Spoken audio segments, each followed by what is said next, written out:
नमस्कार, आप देख रहे हैं वीके न्यूज। मैं हूं सुनील राउत। भारत में लोकतंत्र की दुहाई देने वाले कुछ पत्रकार, लोकतंत्र की दुहाई देने वाला विपक्ष और प्रेस की आजादी की बात करने वाला विपक्ष कैसे लोकतंत्र का गला घोट रहा है, कैसे प्रेस की आजादी का दमन कर रहा है, इसका सबसे बड़ा उदाहरण है वो लिस्ट जो इंडी गठबंधन की ओर से जारी की गई है। इस लिस्ट में कुछ पत्रकारों को चिन्हित करके उनके नाम सार्वजनिक करके उन पर प्रतिबंध लगाया गया और उनका एक तरह से बाइकआउट किया गया है। हालांकि ये काम करके विपक्षी गठबंधन भले ही अपनी पीठ थपथपा रहा हो, लेकिन ये उनके लिए घातक कदम है। कैसे, वही बात इस पूरे वीडियो में हम आपके साथ करेंगे और बताएंगे कि विपक्ष ने कैसे एक आत्मघाती गोल कर दिया है ये लिस्ट जारी करके। मेरे साथ दिवाकर विक्रम जी है, हमारे एग्जीक्यूटिव एडिटर है, और कुछ तथ्यों के साथ हम ये बात आपके सामने रखने की कोशिश करेंगे कि विपक्ष का ये सेल्फ गोल कैसे है और कैसे ये विपक्ष को ही भारी पड़ने वाला है।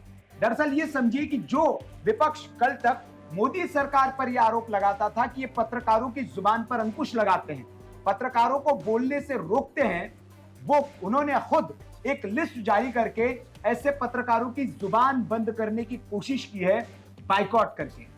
बाइकॉट के जरिए उन्होंने ये कहा कि इन पत्रकारों के कार्यक्रम में न जाया जाएगा और न ही इनको बुलाया जाएगा। सबसे बड़ी बात है कि आपने जैसा कि जिक्र किया सुनील जी ने, 1975 का वो दौर याद करिए जब आपातकाल आया था और आपातकाल को लगाया था इंदिरा गांधी ने, और उस समय पूरे प्रेस को किस तरीके से आजादी के नाम पर पूरी तरह से बंद कर दिया गया था और ये तक बताया जाता था कि क्या उसका हेडिंग दिया जाएगा, ये तक जानकारी है। और वही कांग्रेस और उसके साथ मिले विपक्ष के अन्य धड़े अब इतने प्रेस के पत्रकारों को, कुल 14 पत्रकार हैं जिनका उन्होंने बायकॉट कर दिया जो किसी न किसी चैनल से संबद्ध है। इस संदर्भ में सुनील जी, हमने जब प्रतिक्रिया लेनी चाहिए, क्योंकि वीके न्यूज हर खबर की परख करता है, प्रतिक्रिया के तौर पर इसमें सुशांत सिन्हा का भी नाम है। सुशांत सिन्हा ने जो अपनी प्रतिक्रिया दी, बहुत व्यस्त कार्यक्रम के बावजूद भी उन्होंने वीके न्यूज को अपनी प्रतिक्रिया दी, वो प्रतिक्रिया हम आपको पढ़ के सुनाते हैं। उन्होंने ये लिखा, यह बायकॉट करने के लिए बनाई गई लिस्ट कम और टारगेट करने के लिए बनाई गई लिस्ट ज्यादा लग रही है, क्योंकि मेरे जैसे पत्रकार भी इस लिस्ट में हैं और कोई डिबेट शो हम करते ही नहीं। अपने शो में किसी मेहमान को अमूमन हम बुलाते ही नहीं, तो मेरे शो में आने से किसे रोका जा रहा है जब कोई आता ही नहीं। इससे इंडी गठबंधन की छवि को ही नुकसान होगा। सोशल मीडिया से लेकर हर जगह इमरजेंसी के वक्त जिस तरह पत्रकारों की आवाज दबाई गई थी, इसकी तुलना उससे की जा रही है।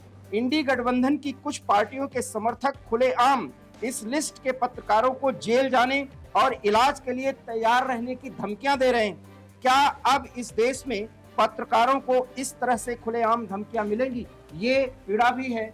और देखिए, मैं यही कहना चाहूंगा दिवाकर जी कि ये वो कांग्रेस पार्टी या वो विपक्षी गठबंधन जो ये कहता है कि प्रेस पर इस वक्त अंकुश है और इसकी वजह है मोदी सरकार, वो पत्रकारों को बोलने नहीं देती है, लेकिन अभी आप विपक्ष में है सिर्फ, और विपक्ष में रहते हुए ये कदम आप उठा रहे हैं, तो इसकी आप कल्पना कर सकते हैं कि जब आप सत्ता में आएंगे या जहां आप सत्ता में वहां आप क्या करते होंगे। और इसके लगातार उदाहरण मिल रहे हैं। कर्नाटक में आपकी सरकार है, कर्नाटक में आप एफआईआर दर्ज कर देते हैं। राजस्थान में आपकी सरकार है, राजस्थान में आप पत्रकारों पर मुकदमे दर्ज करा देते हैं और उसका कोई कारण नहीं है, बहुत ठोस कारण नहीं है।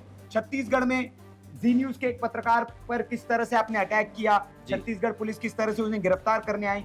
हालांकि बाद में वो उस मामले का पटाक्षेप हुआ, कोर्ट से फटकार भी पड़ी राज्य सरकारों को, लेकिन जो प्रेस की आजादी की बात आप करते हैं, आपका दोहरा रवैया उससे ही सार्वजनिक हो जाता है कि इस तरह के काम आप करते हैं। और पत्रकारों का एक गैंग, मैं गैंग इसलिए कहूंगा, उनका दोहरा रवैया आप देखिए कि उस पर खुश हो रहे हैं, जबकि इन्हीं की रिपोर्टिंग, अगर ये काम किसी भारतीय जनता पार्टी शासित राज्य में, चाहे वो विपक्ष में ही हो, लेकिन अगर हुआ होता तो इस खबर को ऐसे प्रसारित और प्रचारित किया जाता कि ये प्रेस पर सेंसरशिप है और ये अंकुश लगाने की कोशिश है, जबान बंद करने की कोशिश है, कैसे आप बोलने से रोक सकते हैं।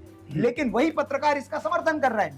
दैट मीन्स कि आप अपनी कब्र खोद रहे हैं, आप पत्रकारिता का गला घोट रहे हैं, आप पत्रकारों का विरोध नहीं कर रहे हैं। आपका भी नंबर लगेगा एक दिन, क्योंकि कहते हैं कि जब आग लगेगी तो उसका फैलाव होगा। जी सुनील जी, आपने एक बहुत महत्वपूर्ण बात कही है। सवाल ये उठता है कि जो लोग लोकतंत्र के नाम पर, विपक्ष की एकता के नाम पर, इस देश के आम जनता की आवाज बने पत्रकार, जिन लोगों का आप जिक्र कर रहे हैं, हमें तब अच्छा लगता कि अगर वो इस पूरे मुद्दे पे कम से कम कोई एक प्रोग्राम करते, कोई अपना विचार रखते। लेकिन अगर मैं उनका नाम मैं नहीं लेना चाहूंगा, एक भी पत्रकार ने अपना मुंह नहीं खोला है। आपने जिक्र किया, नहीं, कुछ पत्रकार इस पर वीडियो बना रहे खुश हो रहे हैं। जी वो खुश हो रहे हैं कि वो ये तो बहुत अच्छा हुआ, ये सबक है और ऐसे लोगों को। लेकिन वही अगली लिस्ट जब जारी होगी और आपका नाम लिस्ट में आएगा, क्या तब खुश होंगे आप? ये सवाल है, क्योंकि ये अटैक पत्रकारिता पर है, ये अटैक किसी पर्सनल व्यक्ति पर नहीं है। इसको आप अपने सामूहिक,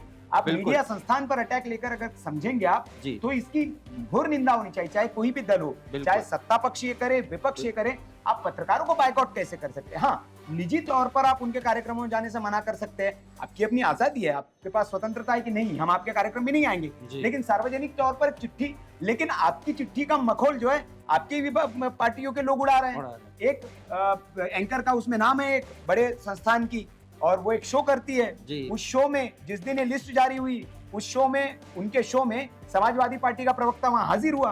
तो आपके जो गठबंधन के लोग हैं आपकी बात को सीरियसली नहीं ले रहे हैं। ये तो ऐसा है कि एक तराजू में मेंढक रखे जाए और उनको तोलने जैसा काम है, और आप ऐसी हरकत कर रहे हैं। और ये मैं इस पे दिवाकर जी थोड़ा सा आगे जाके कहूंगा कि मुझे तो लगता है कि इंडिया गठबंधन जो है ये जानबूझकर जो है कांग्रेस को फंसाने के लिए बना हुआ है, क्योंकि ये तो सब निकल जाएंगे अलग अलग, और ये सारा ठीकरा जो आएगा, चाहे आप सनातन वाले बयान ले लीजिए, सेंट्रिक हो रहा है कांग्रेस के नेताओं ने बयान नहीं दिए, सवाल किए जा रहे हैं, लेकिन अटैक सीधा कांग्रेस पे हो रहा है। आपने लिस्ट जारी कर दी, इसमें कांग्रेस का कोई रोल नहीं, जो कमेटी है उसमें राघव चड्ढा और बाकी लोग हैं, लेकिन इसमें सवाल कांग्रेस से पूछे जाएंगे कि आपने, तो सब अलग अलग हो जाएंगे। आपने बिल्कुल सही कहा। मैं उस समय का जिक्र भी करूंगा, जैसे ही गठबंधन की ये बैठक हुई है, कोऑर्डिनेशन कमेटी की खत्म हुई है, उसके बाद सीधे आती है महबूबा मुफ्ती और वो कहती है कि इतने पत्रकार अब बायकॉट किए जा रहे हैं, बाकायदा इसका उनका बयान है, तो ये देखा जा सकता है। मेरा ये कहने का मतलब है कि कोऑर्डिनेशन कमेटी की बैठक में जब पत्रकारों पर प्रतिबंध की बात की जा रही है, तो लोकतंत्र कैसे बचेगा? सर, ये तो बहुत बड़ा सवाल है। नहीं, इसमें मेरा ये टेक है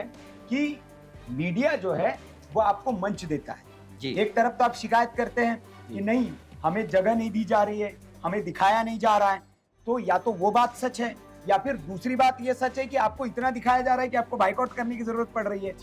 और आपको अगर मंच दिया जा रहा है, क्योंकि आपको संस्थान में बुलाकर, आपके प्रोग्राम में आपको बुलाया जा रहा है, आपकी जुबान पर टेप नहीं लगाया जा रहा है, आपको ये नहीं कहा जा रहा है कि आप यही बोलेंगे, तो आपको तो मंच दिया जा रहा है, उस मंच का उपयोग करके आप अपनी बात रख सकते हैं। तो अगर आप बाइकआउट कर रहे हैं, तो इसका ये भी मतलब है कि आप में हिम्मत नहीं बची है कि आप उन पत्रकारों के सवालों का जवाब देकर सके या सामना कर सके। बहुत तो ये आप कुल्हाड़ी पर पैर रख रहे हैं, पैर पे कुल्हाड़ी नहीं मार रहे। बिल्कुल, बहुत महत्वपूर्ण बात। और इसी बीच एक और प्रतिक्रिया आई है, वो पत्रकार जिनका बाइकआउट किया गया है, सब वीके न्यूज से संपर्क हमने किया और उन्होंने वीके न्यूज पर अपनी प्रतिक्रिया दी। अदिति त्यागी, उन्होंने अपनी प्रतिक्रिया दी है कि राष्ट्रवाद के मुद्दे हम उठाते रहेंगे, इसके लिए बाइकआउट भी अगर झेलना पड़ेगा तो हम झेलेंगे। क्या कहना चाहेंगे आप? नहीं, पत्रकार देखिए सबने, सुधीर चौधरी की भी प्रतिक्रिया इस पर आई है। सुधीर चौधरी ने अपने उस पर कहा है कि अगर हालांकि सुधीर चौधरी भी कोई डिबेट शो करते नहीं है, इसमें लिस्ट आप देखेंगे तो ज्यादातर पत्रकार ऐसे हैं जो डिबेट शो नहीं करते हैं, तो उनका बाइकआउट क्यों किया गया वो खुद ही सवाल पूछ रहे हैं। या बाकी पत्रकारों ने भी जो दिया है, अगर आपको बाइकआउट करना है, अगर आप में हिम्मत होती, मैं ये कह रहा हूँ कि अगर आप में हिम्मत होती, आप संस्थान का बाइकआउट करते, पूरे चैनल का बाइकआउट करते। एक चैनल के एक पत्रकार का बाइकआउट करके आप क्या कर लेंगे? क्योंकि पत्रकार जो है उसकी निजी कोई चीज नहीं है भाई। हम तो ये कहेंगे कि ज्यादातर अभी जो संस्थान है, मीडिया के संस्थान है, उसके मालिक ज्यादातर पत्रकार है। बिल्कुल, वो खुद संपादक जो है उनके पत्रकार है। और क्या संपादकीय नीति कोई वहां बैठा हुआ एक अदना सा एंकर तय कर सकता है? बिल्कुल। तो उसके तय करने के पीछे तो संस्थान है। तो उस संस्थान पर अगर हिम्मत होती इस गठबंधन में, तो उस संस्थान पर बैन लगाते। लेकिन चूंकि जिस कोऑर्डिनेशन कमेटी में जो केजरीवाल की पार्टी के जो राघव चड्ढा है, उन्हीं को पता है कि उन्हीं चैनलों को भर भर के पैसे देते हैं ताकि उनकी लाइन को आगे बढ़ाए, और इसीलिए वो चैनल पे वो नहीं लगा सकते, बैन नहीं लगा। हाँ, तो ये दोहरा रवैया है और इनके लिए आत्मघाती कदम है। मैं ये कहूंगा, मैं खुलेआम कह रहे हैं हम लोग ये, और डंके की चोट पे कि ये आत्मघाती कदम है और इसके बहुत दूरगामी परिणाम होंगे। जनता के बीच आपने इससे ये संदेश दिया कि आप में पत्रकारों का सामना करने की हिम्मत नहीं है, आप उनके सवालों के जवाब नहीं दे सकते हैं और आप डर गए। तो राष्ट्रवाद बनाम वो पत्रकारिता जिसको इंडी अलायंस पसंद करता है, इस पसंद और नापसंद में पत्रकारों के अभिव्यक्ति की आजादी पर खुला प्रहार किया गया है। 21वीं शताब्दी के इस भारत में, जिस भारत में विपक्ष लोकतंत्र को बचाने के लिए ये पूरा ताना बाना 2024 को संदर्भित करके नहीं, बिल्कुल। एक बात और मैं कहूंगा इसमें दिवाकर जी कि अभी तक सिर्फ कहा जाता था, अभी तक सिर्फ कहा जाता कि पत्रकारिता दो खांचों में बढ़ गई है जी। लेकिन इंडी गठबंधन ने इस पर ऑफिशियल मुहर लगा दी है, एक लिस्ट जारी करके कि ये उस पक्ष खेमे के पत्रकार हैं और बाकी के बचे हुए सारे हमारे खेमे के पत्रकार हैं जी। तो ये आपने एक खांचा खींच दिया, लाइन खींच दी है और एक पत्रकारिता में एक विभाजन की स्थिति आपने ऑफिशियल बना दी है कि हाँ, पत्रकारिता दो धड़ों में बटी हुई। पत्रकारिता दो धड़ों में बट गई है। अभिव्यक्ति की आजादी और जनता की आवाज, ये पत्रकार का काम है पूरे देश में, पूरी दुनिया में जगजाहिर करना, उसको सार्वजनिक करना, लेकिन उसको भी खेमे में बांट दिया गया और उस पर प्रतिबंध लगाने की एक ऐसी कोशिश तब की गई जब गठबंधन के ये सारे धड़े विपक्ष में हैं, सत्ता पक्ष में होते तो क्या स्थिति होती। हमने शुरुआत में जिक्र किया था 1975 के उस दौर का, जब प्रेस पर फ्रीडम के नाम पर, आजादी को बचाने के नाम पर, देश को बचाने के नाम पर प्रतिबंध लगाया था और तब भी सारा प्रेस एक साथ इकट्ठा होकर के सरकार का विरोध किया था और सरकार को झुकना पड़ा था। लेकिन आज पत्रकार खेमे में बट गए हैं, हमें आत्ममंथन की जरूरत है। नहीं, मैं वही कह रहा हूं कि एक वो इंदौरी साहब का शेर है, बड़ा मशहूर शेर है कि लगेगी आग तो आएंगे कई घर जद में, यहाँ पर सिर्फ हमारा मकान थोड़ी है। तो ये उन पत्रकारों को समझना चाहिए कि इसको आप हवा देकर, इस आग को, ये जो चिंगारी है, इसको चिंगारी को हवा देकर ऐसी एक आग में तब्दील कर रहे हैं कि इसको आप ऑफिशियली रिकॉग्नाइज कर रहे हैं कि हाँ, ये जो हो रहा है सही हो रहा है और ये हर राज्य सरकार करेगी, अपने राज्यों में करेगी और हर जगह अगर पत्रकारों का बायकॉट होने लगेगा तब आप किस मुंह से सवाल पूछेंगे, ये हमारा उनसे सवाल है। हालांकि अभी भी वक्त है उनके पास, इस पर वो अपने स्टैंड को सुधार सकते हैं। बिल्कुल। और एक दबाव बनाया जा सकता है कि पत्रकारिता पर आप कैसे अंकुश लगा सकते हैं। निजी तौर पर आप उनका बायकॉट करिए कि हम इनके शो में नहीं जाएंगे, लेकिन सार्वजनिक तौर पर जो बायकॉट किया गया है, न तो ये लोकतंत्र के लिए ठीक है, न इन पार्टियों के लिए ठीक है। आप हमारे इस राय से कहां तक सहमत हैं, इस विश्लेषण से कहां तक सहमत हैं, लेकिन हम आपको भरोसा दिलाते हैं कि वीके न्यूज इन पत्रकारों की आवाज व्यक्तिगत तौर पर नहीं बनेगा। आजादी प्रेस की होनी चाहिए, विपक्ष और सत्ता पक्ष सबको सम्मान करना चाहिए। इसलिए हमारा मुहिम जारी रहेगा तब तक जब तक इंडी गठबंधन इस तरह के लगाए गए प्रतिबंध को वापस नहीं ले लेता। नमस्कार। वीके न्यूज, राष्ट्र के नाम।